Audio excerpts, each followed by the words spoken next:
15ஆம் அதிகாரம். அன்றியும் சகோதரரே, நான் உங்களுக்கு பிரசங்கித்த சுவிசேஷத்தை மறுபடியும் உங்களுக்கு தெரியப்படுத்துகிறேன். நீங்களும் அதை ஏற்றுக்கொண்டு அதிலே நிலைத்திருக்கிறீர்கள். நான் உங்களுக்கு பிரசங்கித்த பிரகாரமாய் நீங்கள் அதை கைக்கொண்டிருந்தால் அதனாலே நீங்கள் ரட்சிக்கப்படுவீர்கள். மற்றபடி உங்கள் விசுவாசம் விருதாவாயிருக்குமே. நான் அடைந்ததும் உங்களுக்கு பிரதானமாக ஒப்புவித்ததும் என்னவென்றால், கிறிஸ்துவானவர் வேத வாக்கியங்களின்படி நமது பாவங்களுக்காக மரித்து அடக்கம் பண்ணப்பட்டு வேத வாக்கியங்களின்படி 3ஆம் நாளில் உயிர்த்தெழுந்து கேபாவுக்கும் பின்பு 12 தரிசனமானார்.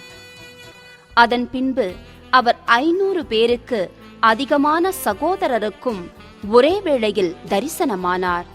அவர்களில் அநேகர் இந்நாள் வரைக்கும் இருக்கிறார்கள், சிலர் மாத்திரம் நித்திரையடைந்தார்கள். பின்பு யாக்கோபுக்கும் அதன் பின்பு அப்போஸ்தலர் எல்லாருக்கும் தரிசனமானார்.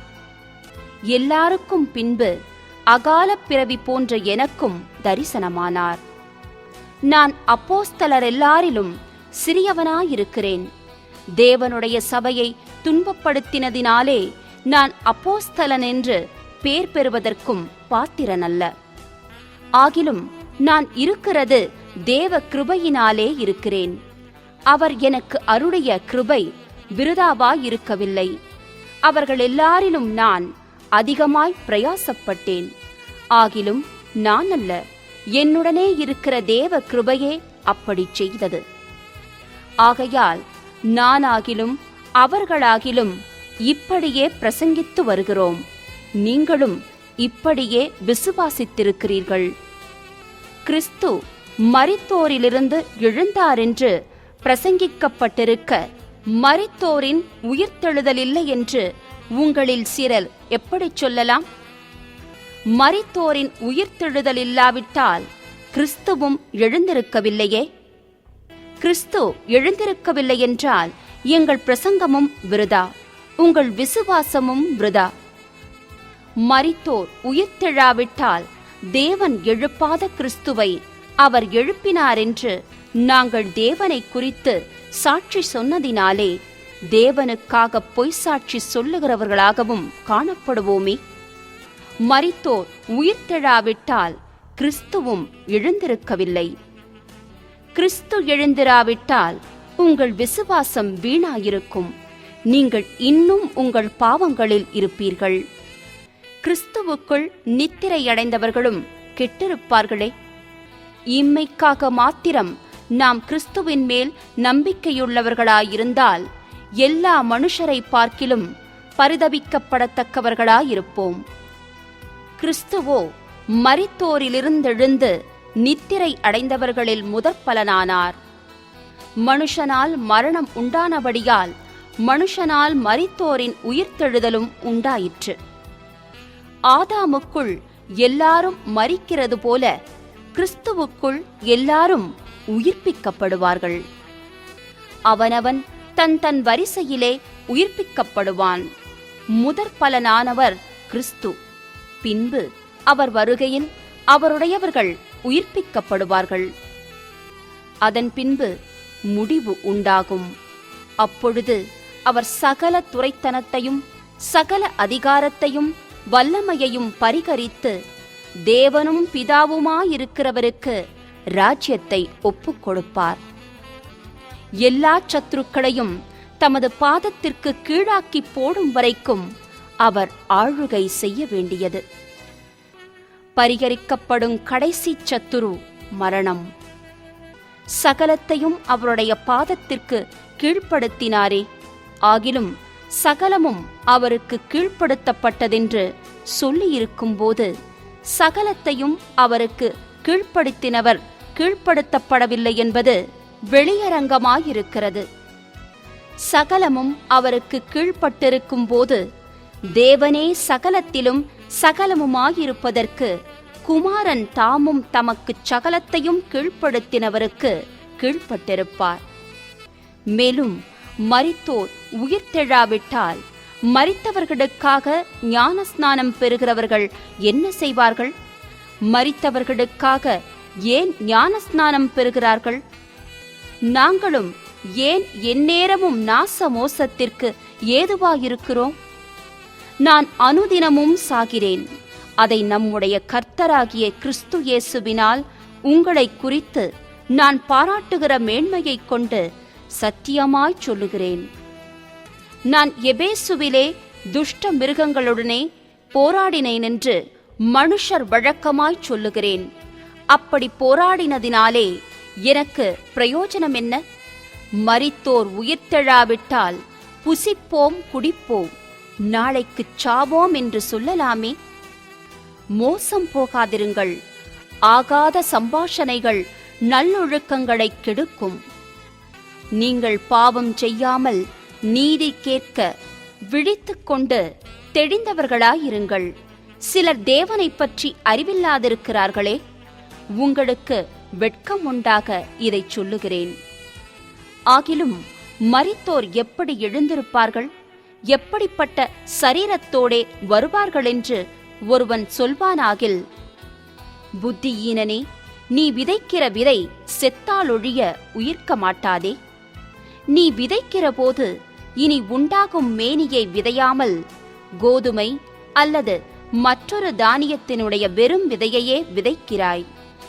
அதற்கு தேவன் தமது சித்தத்தின்படியே மேனியை கொடுக்கிறார்.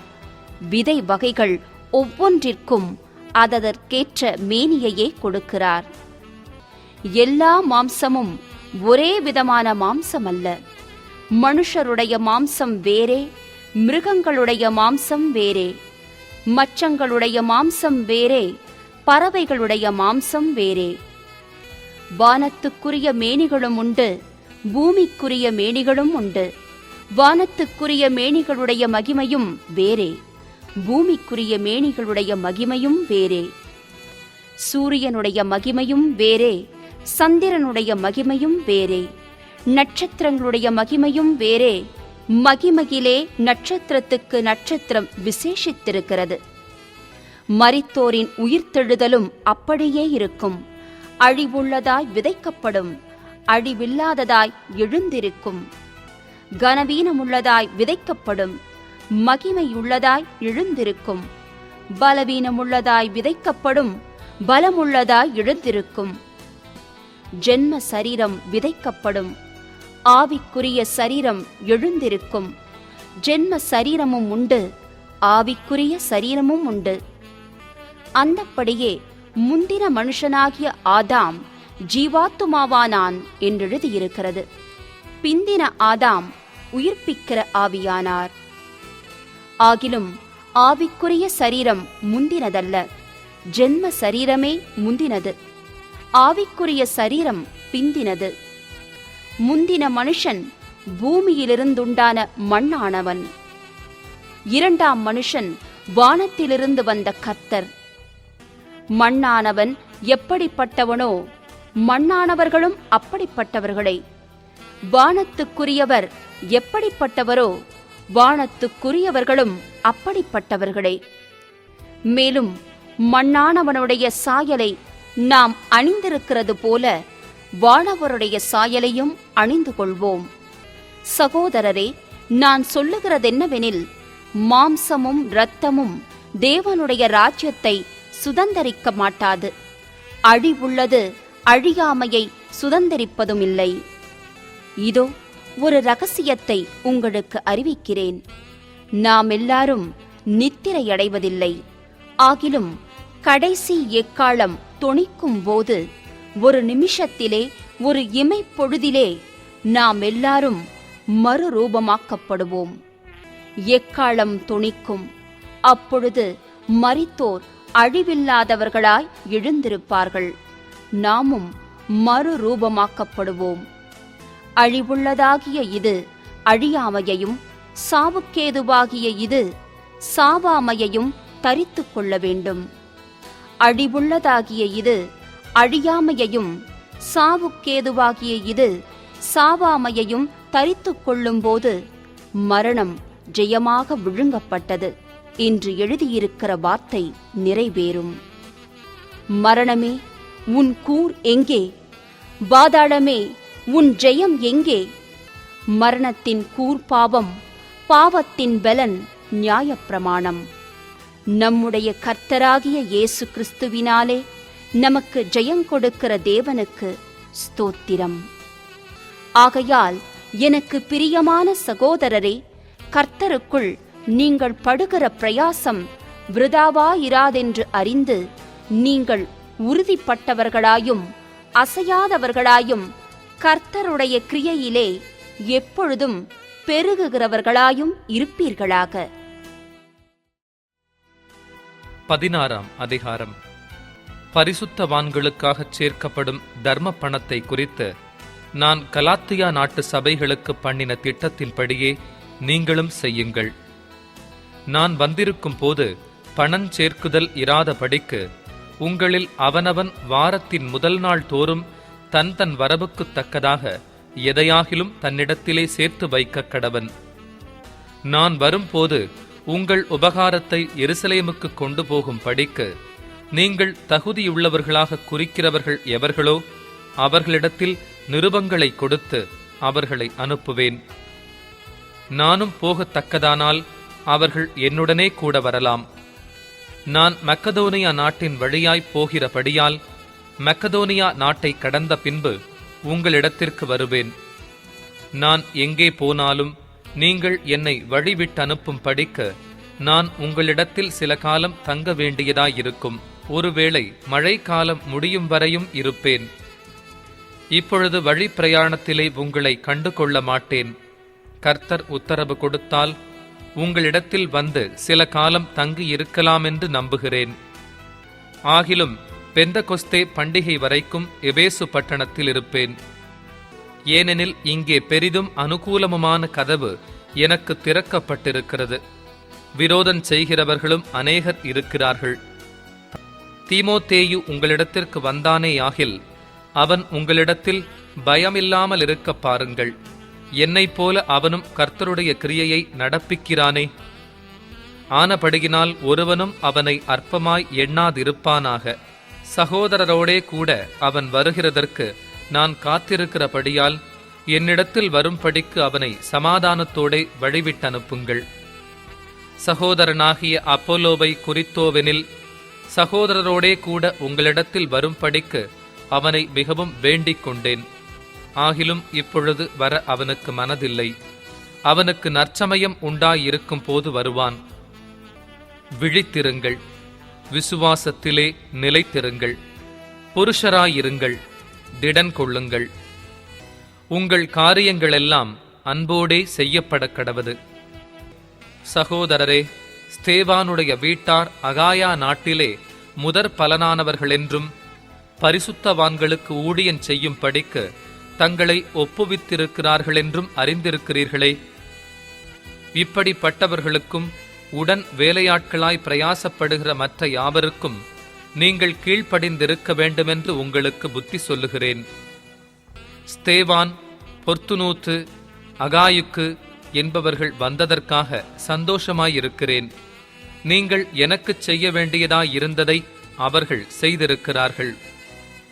அவர்கள் என் ஆவிக்கும் உங்கள் ஆவிக்கும் ஆறுதல் செய்தார்கள். இப்படிப்பட்டவர்களை அங்கீகாரம் பண்ணுங்கள்.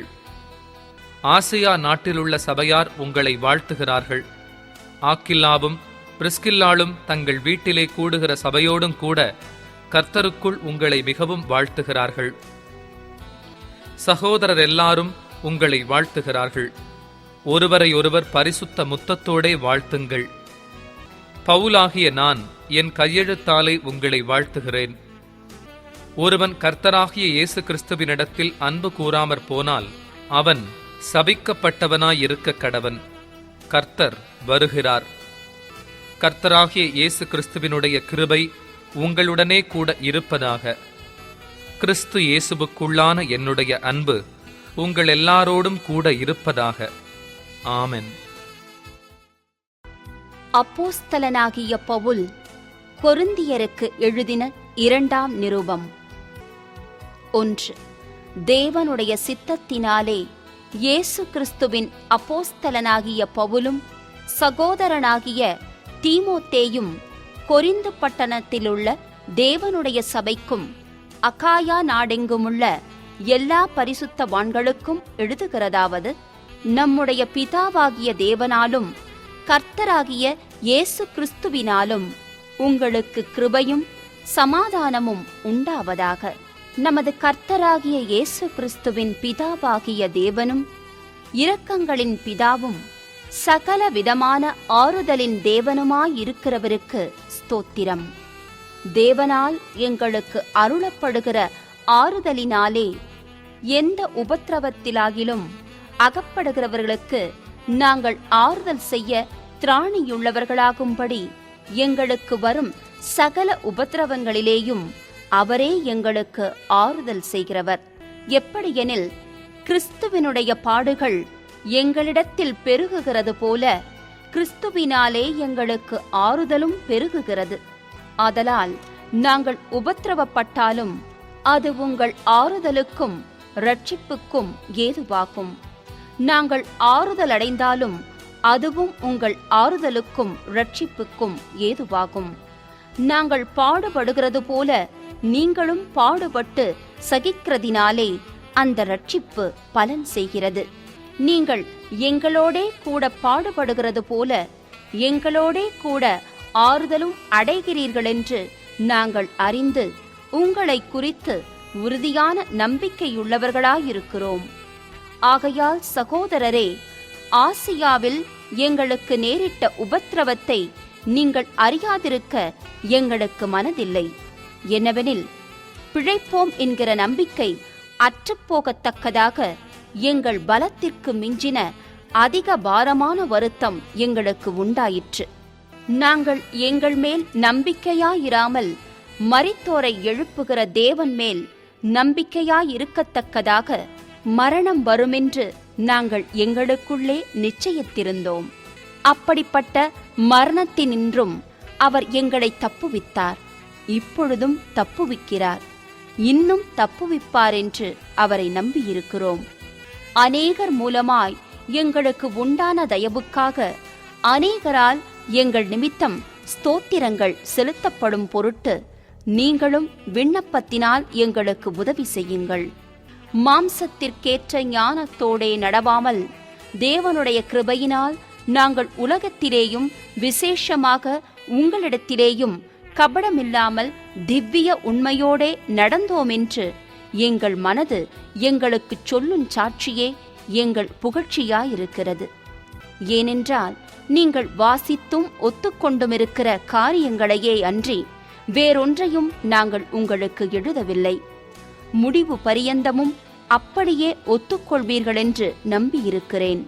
கர்த்தராகிய இயேசுவினுடைய நாளிலே நீங்கள் எங்களுக்கு புகழ்ச்சியாயிருப்பது போல நாங்களும் உங்களுக்கு புகழ்ச்சியாயிருக்கிறதை ஒருவாறு ஒத்துக்கொண்டிருக்கிறீர்களே. நான் இப்படிப்பட்ட நம்பிக்கையை கொண்டிருக்கிறபடியினால் உங்களுக்கு இரண்டாந்தரமும் பிரயோஜனமுண்டாகும்படி முதலாவது உங்களிடத்தில் வரவும், பின்பு உங்கள் ஊர் வழியாய் மக்கெதோனியா நாட்டுக்கு போகவும், மக்கெதோனியாவை விட்டு மறுபடியும் உங்களிடத்திற்கு வரவும், உங்களால் யூதேயா தேசத்துக்கு வழிவிட்டனுப்பப்படவும் யோசனையாயிருந்தேன். இப்படி நான் யோசித்தது வீணாக யோசித்தேனோ, அல்லது ஆம் ஆம் என்கிறதும் அல்ல அல்ல என்கிறதும் என்னிடத்திலே இருக்கத்தக்கதாக நான் யோசிக்கிறவைகளை மாம்சத்தின்படி யோசிக்கிறேனோ? நாங்கள் உங்களுக்கு சொன்ன வார்த்தை ஆம் அல்ல என்று இருக்கவில்லை. அதற்கு உண்மையுள்ள தேவனே சாட்சி. என்னாலும் சில்வானுவினாலும் தீமோத்தேயுவினாலும் உங்களுக்குள்ளே பிரசங்கிக்கப்பட்ட தேவகுமாரனாகிய இயேசு கிறிஸ்துவும் ஆம் என்றும் அல்ல என்றும் இராமல் ஆம் என்றே இருக்கிறார். எங்களால் தேவனுக்கு மகிமையுண்டாகும்படி தேவனுடைய வாக்குத்தத்தங்களெல்லாம் இயேசு கிறிஸ்துவுக்குள் ஆம் என்றும் அவருக்குள் ஆமென் என்றும் இருக்கிறதே. உங்களோடே கூட எங்களையும் கிறிஸ்துவுக்குள் ஸ்திரப்படுத்தி நம்மை அபிஷேகம் பண்ணினவர் தேவனே. அவர் நம்மை முத்திரித்து நம்முடைய இருதயங்களில் ஆவி என்னும் அச்சாரத்தையும் கொடுத்திருக்கிறார். மேலும் நான் உங்களை தப்பவிடும்படிக்கே இதுவரைக்கும் கொரிந்து பட்டணத்திற்கு வராதிருக்கிறேன் என்று என் ஆத்துமாவின் பேரில் தேவனையே சாட்சியாக கூறுகிறேன். உங்கள் விசுவாசத்திற்கு நாங்கள் அதிகாரிகளாயிராமல் உங்கள் சந்தோஷத்திற்கு சகாயராயிருக்கிறோம். விசுவாசத்தினாலே நிலை நிற்கிறீர்களே. 2ஆம் அதிகாரம். நான் துக்கத்துடனே உங்களிடத்தில் மறுபடியும் வராதபடிக்கு எனக்குள்ளே தீர்மானித்துக் கொண்டேன். நான் உங்களை துக்கப்படுத்தினால் என்னாலே துக்கம் அடைந்தவனே அல்லாமல் எவன் என்னை சந்தோஷப்படுத்துவான்? என்னுடைய சந்தோஷம் உங்கள் எல்லாருக்கும் சந்தோஷமாயிருக்குமென்று நான் உங்கள் எல்லாரையும் பற்றி நம்பிக்கையுள்ளவனாய் இருந்து, நான் வரும்போது என்னை சந்தோஷப்படுத்த வேண்டியவர்களால் நான் துக்கமடையாதபடிக்கு அதை உங்களுக்கு எழுதினேன்.